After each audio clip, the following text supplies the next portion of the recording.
alta, tener una persona que les hace las declaraciones de impuestos, de seguridad social.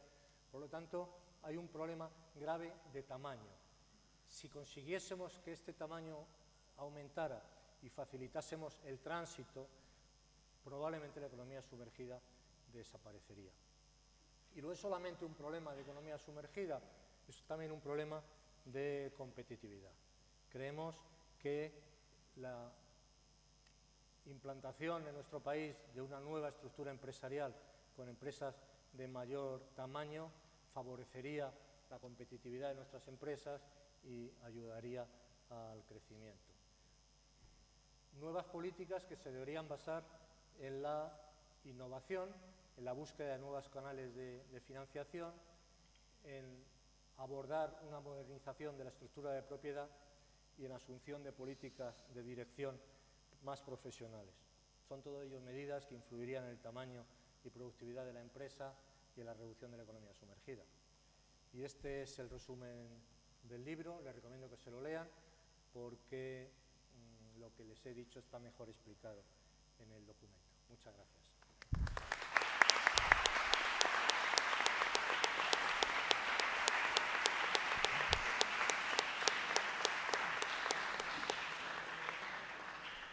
Gracias, Ramiro, por tu magnífica actuación profesional. Y me gustaría, si hay alguna pregunta al respecto, pues ahora es el momento.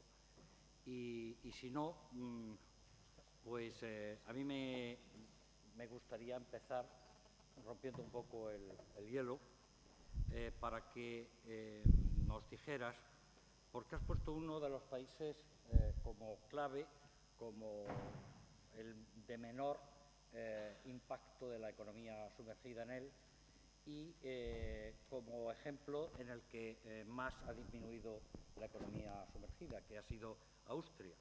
Entonces, me gustaría que contaras de todas estas medidas en todos los ámbitos, tanto preventivas como coercitivas existentes, ¿cuáles son las actuales que han llevado a Austria a estar en la posición que está con respecto a la media europea y cuáles las que evidentemente estamos viendo que no se usan en los otros países donde la diáspora es muy elevada? Por ejemplo, pues estamos hablando de Estonia, Bulgaria, etcétera, con porcentajes tan elevados que superan un 30%. ¿Austria qué tiene en especial con respecto al resto de los países europeos? Su PIB ha variado menos y, por consiguiente, incide menos en la proporción de la economía sumergida. Su concepción social de la moralidad en el tema de impuestos es más elevada que en el resto de Europa. En fin, coméntanos algo de ese país. ¿Esto funciona? Sí.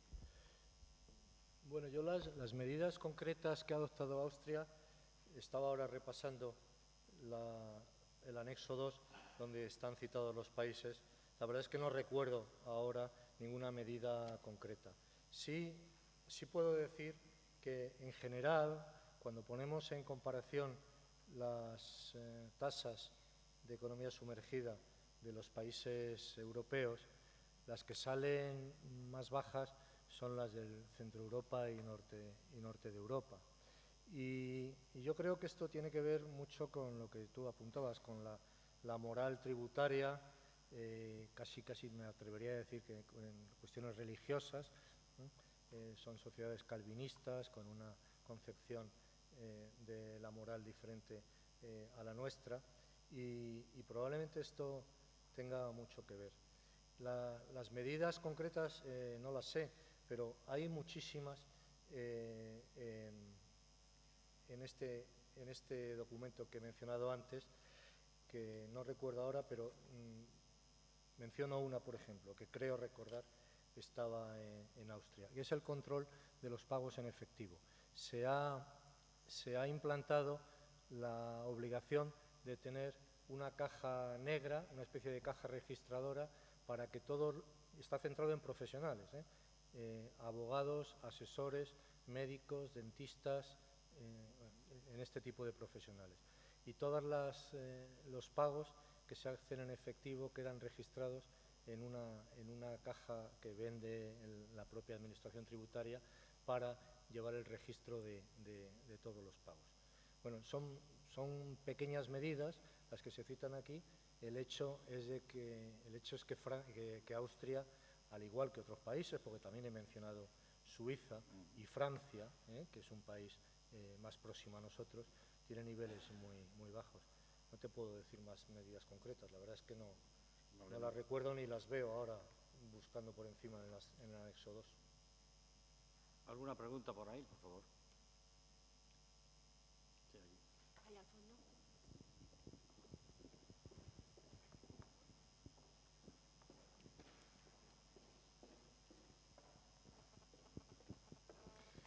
Perdona, otra medida muy importante que no hemos citado son los mini-jobs, que han dado un gran resultado en Alemania, que han sido muy criticados. Son trabajos mal remunerados y a tiempo parcial, pero en Alemania han dado muy buen resultado. Y creo que en Austria tienen un modelo parecido a este. Pero vamos, lo típico, la implantación típica de los mini-jobs ha sido en Alemania. Sí, buenas tardes. Hay algo que no se ha comentado y que últimamente viene repitiéndose con bastante frecuencia, y es que, y a mí me asusta ese porcentaje, hay un alto porcentaje de justificación del fraude en España, sobre todo en la juventud, y aprovecho que aquí hay muchos.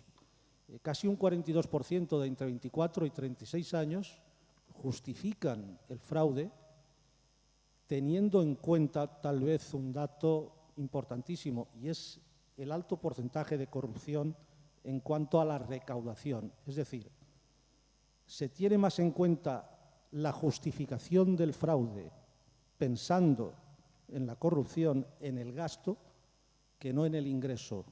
¿Qué importancia tiene o qué relación hay entre una y otra cosa? Perdón, no he entendido bien la pregunta. ¿Cuál es la importancia que hay entre la recaudación? Sí, y el fraude? el que se justifique el fraude teniendo o dándole más importancia al gasto, es decir, al desvío en el gasto que en el ingreso del país. Es decir, se justifica mucho más el no ingresar teniendo en cuenta que se gasta demasiado, entre comillas. Bien. Yo no lo he mencionado, pero hay otros informes sociológicos que hemos manejado que citan como una de las causas principales la mala percepción del ciudadano sobre la forma en la que se gastan sus impuestos. La idea es, ¿para qué voy a pagar impuestos si se los gastan mal? Si están invirtiéndolos malamente o están gastándoselo en actividades improductivas. Y como esto es así, no pago y tengo justificación moral para no pagar, porque los mandatarios no saben gastárselo como deben. Esta es una razón. Hay otra, que es también la de compararse, hablábamos antes de corrupción, la de compararse con otros. Yo estoy hablando, este documento se refiere a pequeñas cosas. No estamos hablando de grandes multinacionales que domicilian sus empresas en sitios donde se pagan pocos impuestos. No estamos hablando de movimientos de capitales enormes. Estamos hablando de pequeños trabajos no declarados en su totalidad o parcialmente, de horas trabajadas sin ser remuneradas o sin ser declaradas a la seguridad social, sin tributar ni seguros sociales ni impuestos. Estamos hablando de pequeñas cosas. Y la justificación moral es ¿qué voy a arreglar yo declarando mis horas extras que me han pagado en un sobre en vez de meterlas en la nómina? ¿Qué voy a ganar yo si hay otros que han defraudado tantos millones de euros o que tienen dinero fuera de España? Y además, como tenemos la información todos los días en la prensa, nos da la justificación moral. Hombre, las razones son estas. Lo que nosotros creemos es que es un problema de educación. Eso no es justificación, ¿no? Cada uno tiene que cumplir con su papel, y el papel del que tiene ingresos es pagar impuestos y el papel de los mandatarios es gastárselos bien. Y que uno haga mal su papel no debería justificar que el otro no cumpla con ello. En nuestra moral del sur de Europa, judeo-cristiana, lo vemos así. La moral calvinista, que también es cristiana, pero ha tenido otra evolución europea, asumen un compromiso mayor con estas cuestiones en la sociedad, y a los hechos me remito, las cifras son inferiores. Aquí, por favor.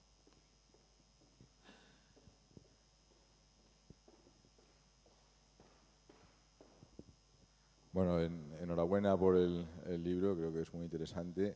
Yo creo que como un complemento de información sería bueno este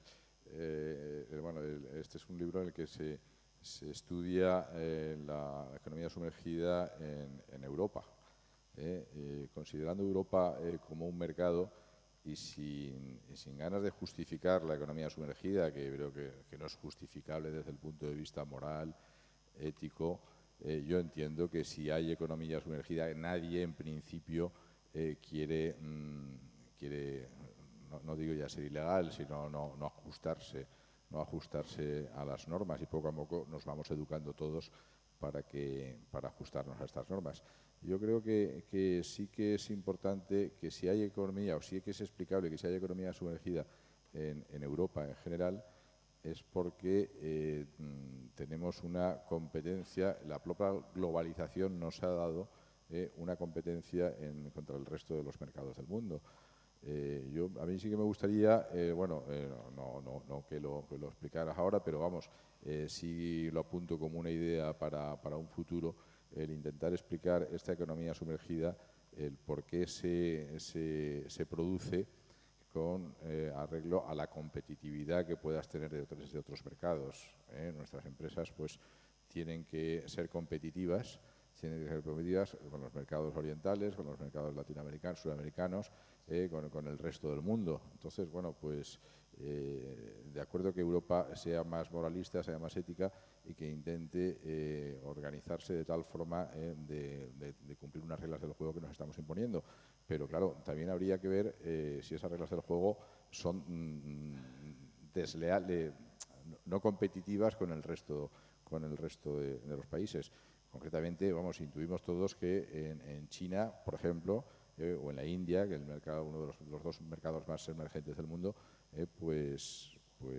están produciendo con unos costes laborales menores, están produciendo, intuimos, con una economía sumergida que puedan tener ellos esos países.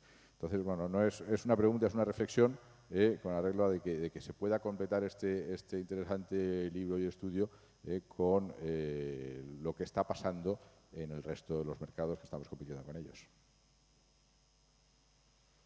Sí, evidentemente la competencia de otros países con una mano de obra muy barata, maltratada, mal remunerada y seguramente muy explotada, incluso con niños produciendo, es muy grande y es una presión de costes muy importante para nuestras empresas.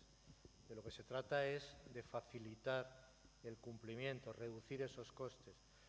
Una de las causas, no toda la causa, pero seguramente una parte de las causas residen, como he subrayado, en los costes administrativos y en las trabas burocráticas. Si facilitamos eso a la vez que ajustamos un poco los costes, ayudaríamos a competir con esto, pero evidentemente en un mundo global o lo hacemos todos, o la tendencia a compararnos con los demás y no perder competitividad es muy grande. También he hablado de una de las injusticias que se derivan de la economía sumergida, que es la competencia desleal, ¿no? Y en el mundo global tenemos una competencia desleal con países que utilizan niños para trabajar, por ejemplo. En realidad, no lo he mencionado, pero se dice en el libro. En realidad lo que tenemos que tratar de desequilibrar es la relación coste-beneficio. Todo defraudador, en el sentido de persona que está en la economía sumergida, como empresario, como empleado o como ciudadano, evalúa el coste y el beneficio de hacerlo. En realidad son 3 preguntas las que se plantea uno. Una es, ¿qué probabilidad tengo de que me pillen? La segunda es, si me pillan, este tipo infractor, ¿con qué multa se sanciona? Y la tercera es, ¿qué posibilidades hay de que haya una amnistía fiscal o de que esto quede en nada porque pacte con el inspector o consigamos un trato? Si la relación entre unas y otras, el beneficio que obtengo por defraudar es muy superior a la posible multa multiplicada por la probabilidad de que me pillen, entonces, y solo consideramos factores económicos, está claro que infringiré. De lo que se trata es de reducir el coste del cumplimiento, como he dicho antes, y de mejorar la opinión de los ciudadanos frente a la economía regular, o mejor dicho, fomentar el reproche de la economía irregular. Bien, ¿alguna pregunta más? Bueno, pues paso la palabra. Hay una pregunta. Perdón. No, allí atrás, ¿no? Alguien ha levantado. Mi pregunta va sobre el impacto que ha tenido la reciente amnistía fiscal en la recaudación tributaria. He entendido muy mal, perdón. Sobre la amnistía fiscal que ha tenido, la reciente amnistía fiscal que ha tenido en la recaudación tributaria, si ha sido positiva o no. Bueno, creo que las cifras, aquí hay especialistas fiscales, Alfonso es especialista en este tema más que yo, pero mi idea es que nos han querido poner aquí. ¿Qué? Que al fondo tenemos más especialistas. Sí. Que nos han querido poner aquí. Bueno, te voy a dar mi opinión. Tengo entendido que las cifras son muy pequeñas porque la multa era muy pequeña, aunque las cifras que han emergido han sido grandes. Los mandatarios del Ministerio de Hacienda dicen que como han aflorado ya tributarán en próximos años. Creo que el impacto inmediato no ha sido muy grande. Nosotros lo mencionamos en el informe de forma negativa. Lo que decimos es que si tenemos que, y he insistido varias veces, que incrementar la moral tributaria, las amnistías fiscales no ayudan. Si la tercera pregunta que me he hecho, que es ¿qué posibilidades hay de que mi infracción quede en nada? La variamos, la posibilidad la la disminuimos, las posibilidades de que quede en nada por una amnistía desaparecen, entonces la probabilidad cambia y fomentaríamos el cumplimiento. Por lo tanto, nuestra opinión en el trabajo es negativa y el impacto recaudatorio creo que ha sido bajo. Le pasas a don Arturo, que de esto sí que sabe. Hola, buenas tardes. A ver, el impacto económico creo que anda por el orden de los 30-35 mil millones. Yo ya dije en su día, cuando se promulgó esta regularización, o amnistía, llámese como se quiera, que a mí me parecía inmoral e indecente porque es un agravio comparativo que no es de recibo el que el contribuyente que ha estado tributando correctamente ahora se encuentre con que el que ha defraudado lo haga a una cantidad y a un recargo muy reducido. Con lo cual a mí la amnistía está ahí, todas me parecen indecentes. Luego, en segundo lugar, parece ser que se centra sobre la pequeña y mediana empresa, que históricamente ha constituido el tejido empresarial de este país, el mayor índice de la economía sumergida y, por lo tanto, de la defraudación fiscal. Yo tengo que decir, en descargo por lo que estoy viendo todos los días a través de muchos años, de que al pequeño y mediano empresario está sometido a una carga absolutamente brutal, tanto directa como indirecta, el pago de impuestos, se le exigen gran cantidad de obligaciones formales y sí que me gustaría distinguir en lo que es la economía sumergida por mera subsistencia y la de enriquecimiento. La de mera subsistencia es la que entiendo yo que se tenía que suavizar o tener en cuenta a la hora de sancionar, y la de enriquecimiento esa es la que hay que perseguir. También me llama la atención de que no hace muchos días el director de la agencia tributaria se reunió con la Asociación de Inspectores, con los inspectores del Ministerio de Hacienda, y entonces le pegó un tirón de orejas porque los mismos ya a través de varias manifestaciones que yo he tenido oportunidad de leer también, decían que había que encaminar más el trabajo de la Inspección de Hacienda hacia las grandes empresas, no hacia las grandes empresas, hacia las grandes bolsas de fraude, en lugar de castigar tanto y perseguir tanto al pequeño empresario. Y entonces el director de la agencia tributaria les dio, como digo, un tirón de orejas por diciendo que no, que de ninguna manera. Entonces me gustaría conocer su opinión con respecto a esto. Estoy completamente de acuerdo con lo que ha dicho. Yo no lo hubiera podido decir mejor. Yo me he referido ampliamente a la economía sumergida, sobre todo en la última conclusión, perdón, a la economía sumergida, a la pequeña y mediana empresa en el ámbito de la economía sumergida. Hay una conclusión entera del informe y varias páginas que se refieren a ella, pero lo hacemos con todo el cariño. La economía sumergida, la pequeña y mediana empresa es muy importante en España, pero no solo en España, en Europa también. Es el tejido empresarial europeo, está basado en la pequeña y mediana empresa. Y por tanto, no podía ser de otra manera. Si hay economía sumergida, y la economía sumergida se refiere a la actividad productiva, y la pequeña y mediana empresa son el núcleo de nuestra economía productiva, pues es un silogismo fácil de resolver. Ahí tienen que estar las pequeñas y medianas empresas, en la economía sumergida, porque al menos en el porcentaje que le corresponde, del 18%.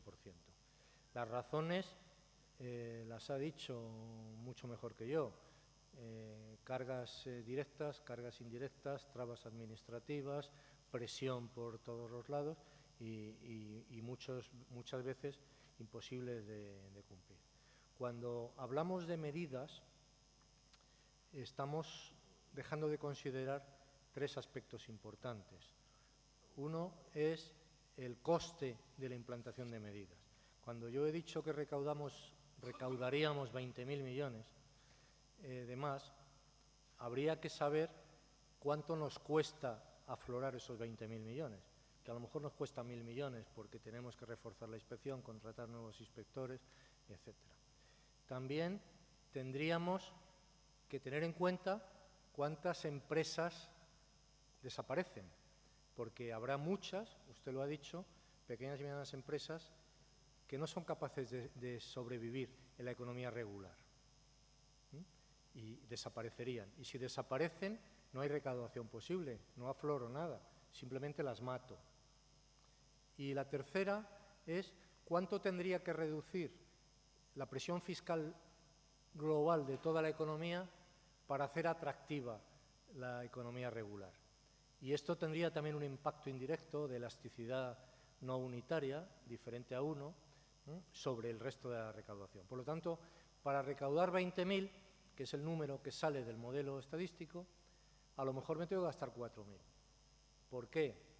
Porque la presión fiscal la tengo que cambiar para hacerlo atractivo, porque he matado 2.000 empresas y porque, no sé, la primera razón que he dicho, que ya se me ha olvidado, ¿no? Porque el coste de la implantación me supone también incurrir en gastos que no contaba con ellos, necesarios para recuperar los 20.000 millones. Desde luego, ha mencionado algo que me ha traído a la cabeza otra cosa que tampoco he dicho. He tratado de ajustar el tiempo al que me habían dicho y me he quedado con cuestiones sin mencionar. Ha mencionado focalizar la inspección en determinados sectores. Le voy a dar 3 cifras, 3 datos. El rendimiento neto, estos son datos del 2011, el rendimiento neto de un asalariado por cuenta ajena en España era en el 2011 de 19.262 euros. El de los autónomos, 9.686. Dicho de otra manera, o los autónomos viven con la mitad de dinero que un empleado, o hay algo sumergido. Otra cifra. Hay en España 1,5 millones de empresas. De este 1,5 millones, el 1%, 15.000, declaran beneficios superiores a 100.000 euros. Y 1 millón, 2/3 del total, declaran beneficio cero. Pues ahí hay otro foco. Y una tercera cifra. Los afiliados a la Seguridad Social respecto a la población de referencia global española es del 60%. Entre la población inmigrante es del 30%.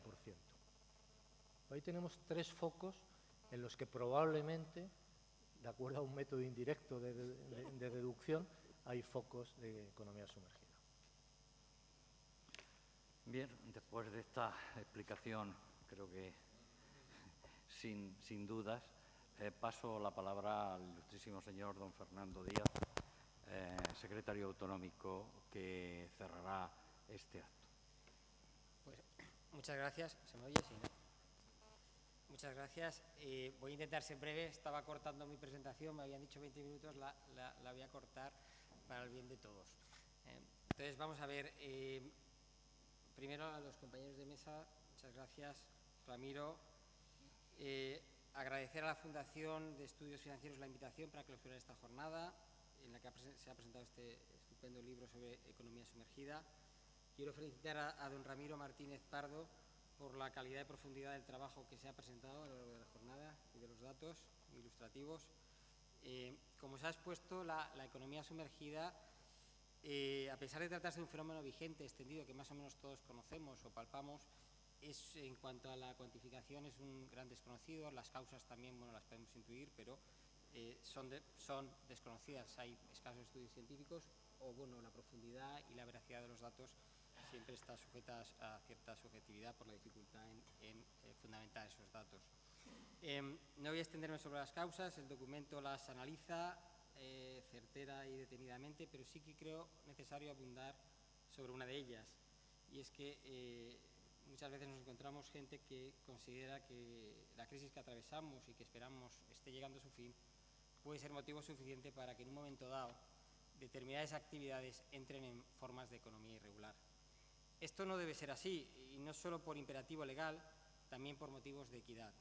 Justamente en una perspectiva económica desfavorable es más necesario que nunca acceder a los recursos que se detraen fraudulentamente en perjuicio del bien común. El afloramiento de estos recursos ocultos se convierte en un objetivo prioritario de las políticas públicas, si bien es necesario actuar con cautela, ya que se corre el riesgo de producir el efecto contrario al deseado. Considerando que nos encontramos en un momento en el que la falta de liquidez y la morosidad se han convertido en dos de las grandes dificultades o amenazas del tejido empresarial. Sobre el tamaño de la economía sumergida, como se ha comentado a lo largo de la exposición, España está aproximadamente, según este estudio, en torno al 20% del PIB, un porcentaje similar a la media europea, aunque bastante alejado de los países, entre comillas, más formales, por utilizar un término coloquial, como puedan ser Alemania, Francia, Holanda y en general los países nórdicos. Un porcentaje cercano al 20%, señores, representa un nivel inaceptable que no debemos ni podemos permitirnos en la actual situación si queremos mantener nuestro estado del bienestar. Desde la